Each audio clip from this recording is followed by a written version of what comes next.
Equilibrium कब होगा बताइए, हो गया स्टार्ट, ठीक है।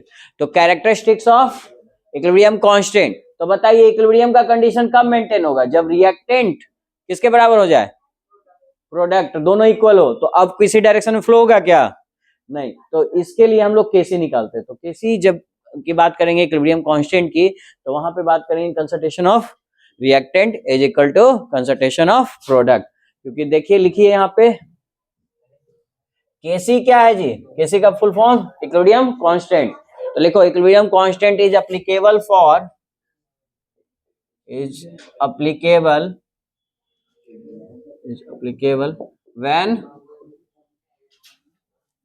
when concentration of reactant equal to concentration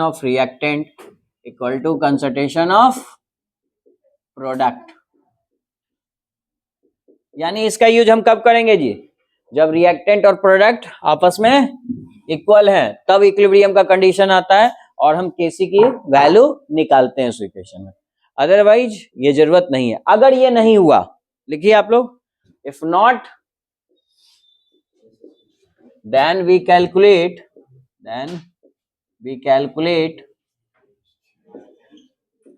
reaction coefficient Q। अगर रिएक्टेंट और प्रोडक्ट दोनों सेम नहीं है तो हम क्या निकालेंगे, Q की वैल्यू, रिएक्शन कोएफिशिएंट, इसकी वैल्यू निकालेंगे, जो बाद में हम आपको सिखाएंगे आज। इसी को मार्क कीजिए, ठीक है। ये कब निकालने की जरूरत है, जब आपका कंसंट्रेशन ऑफ प्रोडक्ट और रिएक्टेंट दोनों इक्वल नहीं है। आप खुद सोचो ना, अगर दोनों इक्वल थे तो ठीक है, इक्विलिब्रियम का कंडीशन है।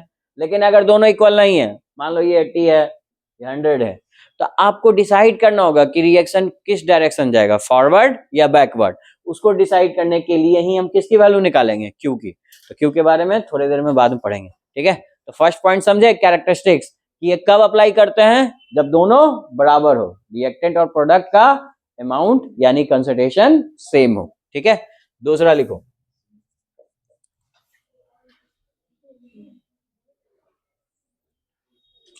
हर रिएक्शन का, सुनिए, ये आपका लिखिए यहाँ पे, reaction K C does not depend on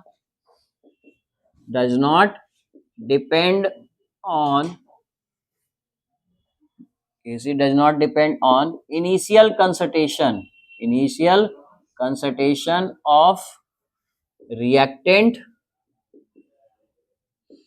and catalyst।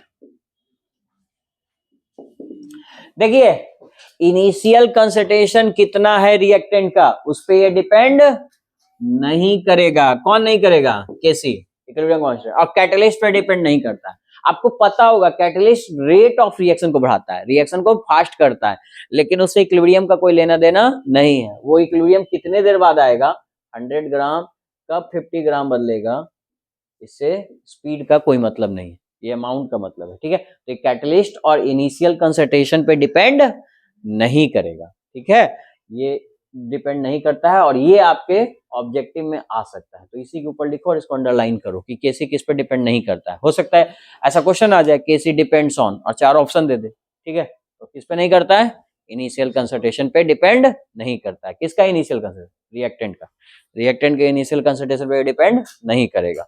और हर अलग अलग रिएक्शन का अपना एक इक्विलिब्रियम कांस्टेंट होगा। तो लिखिए, each reaction has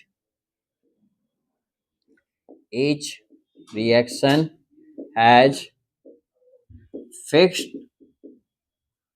Kc, fixed value of Kc। मतलब सारे रिएक्शन के इक्विलिब्रियम कांस्टेंट क्या होंगे, फिक्स होंगे। ये आपको रटने नहीं है, आपको क्वेश्चन में दिया हुआ रहेगा। जैसे यहाँ पे कुछ क्वेश्चन में दिए हुए हैं इक्विलिब्रियम कांस्टेंट का वैल्यू, तो वो आप ध्यान में रख सकते हो। मैं एक एग्जांपल दे देता हूँ। जैसे मान लो ये एक रिएक्शन है H2I2 और ये बन रहा है आपका 2HI। तो इसके लिए इक्विलिब्रियम कांस्टेंट का वैल्यू आपको दिए रहेगा, K का वैल्यू।